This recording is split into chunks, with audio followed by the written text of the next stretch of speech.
बयनिसिमबो खुलुमनाय जासिहरबाय। उदालगुरि जिल्ला दुलाराय बर' फरायसा आफाद आरो लोगोसे मुंख्लं फोरदाना दैमारि ट्रास्ट जों जथायै थांनाय 2009 मायथाइनिफ्राय मुंख्लं फोरदाना दैमारि गोसोखां बान्था जोङो बावबोनाय जादों। जिल्लानिनो सिङाव थानाय गुबुन गुबुन बिथिङाव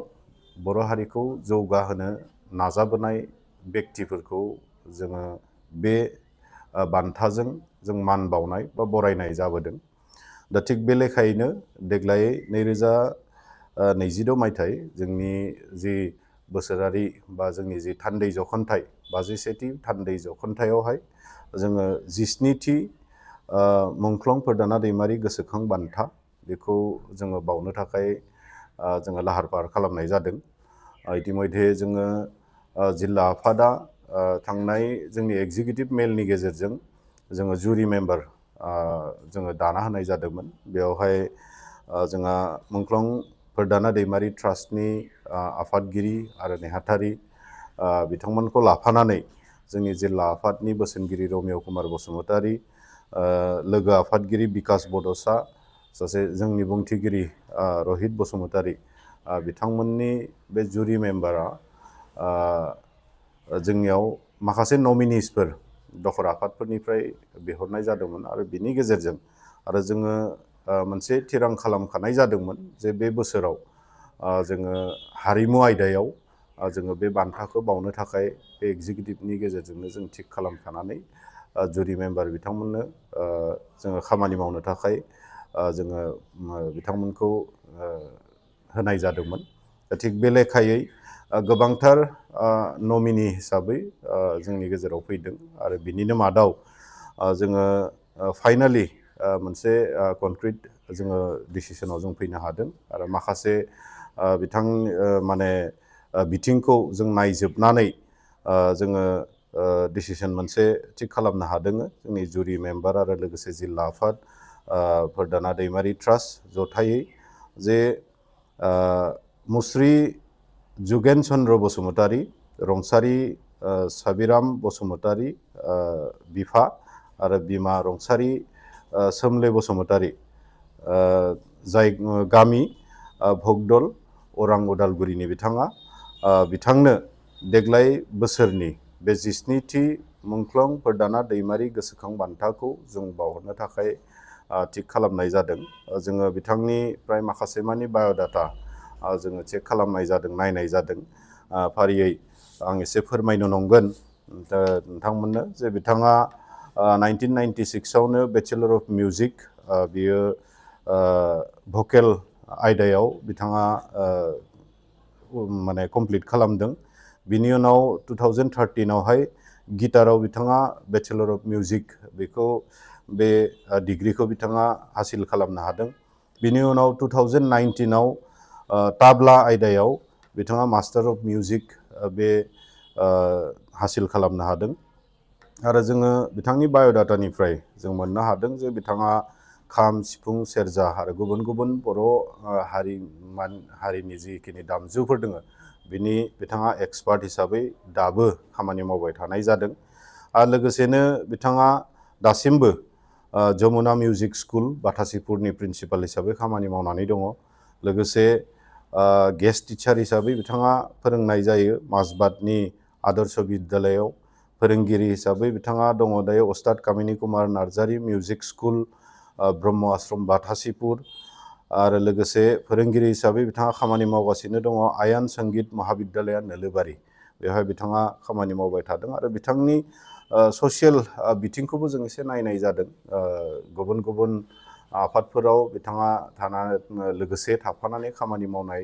बेखौ जोङो बिथांनि बाय'डाटानिफ्राय मोननो हादों। आरो जोंबो गुबुन गुबुन बिथिङाव बिथांनि बे खामानि मावनायफोरखौ जों नायनाय जादों। आरो बे लेखायै जोङो माखासे जोंनि बर' माहारियारि माखासे आफादफोराव बिथाङा खामानि मावबोनाय जोङो नुनो मोनदों। जेरै दुलाराय बर' हारिमु आफादाव दामजु नेहाथारि हिसाबै बिथाङा 2016निफ्राय 2018सिम बे दामजु नेहाथारिनि बिबान लानानै बिथाङा खामानि मावदों आरो बर' हारिखौ सिबिदों। लोगोसे हारिमुखौ बिथाङा सिबिदों। लोगोसे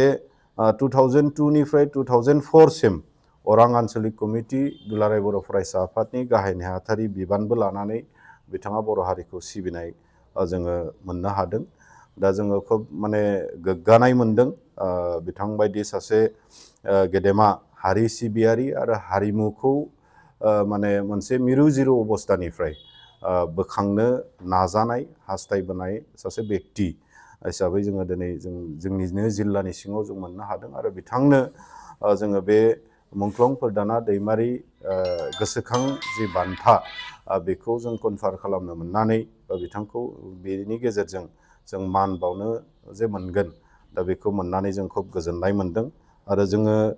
माखासे डेटा जों मोनबावदों जे बिथाङा मेथाइ लिरनाय मेथाइ खननाय बेबायदि बिथिङावबो आखा फाखा पुरुना आगोलनि जोङो दिनै बुङोब्ला केसेट आर्टिस्ट सासे होननानैबो जों बुंनांगोन जों मोननो हादों लाफा सायख' आरो अननायनि फालि बेयावहायबो बिथाङा सासे मेथाइ खनगिरि हिसाबै बे केसेटआव मेथाइ खननाय जों मोननो हादों लोगोसे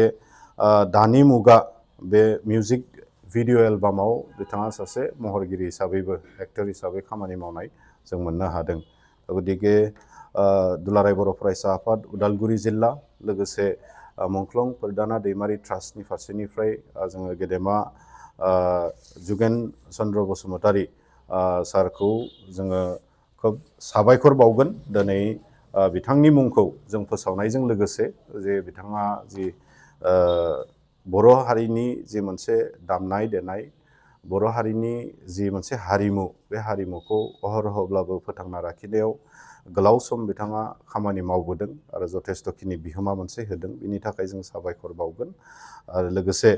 बिथांनिसिम जोंनि गोसो गोरबोनिफ्राय बरायनायखौ नोंथांमोननि मिडियानि गेजेरजों दिनै जोङो जासिहरदों आरो कंग्रेचुलेसन जों जासिदों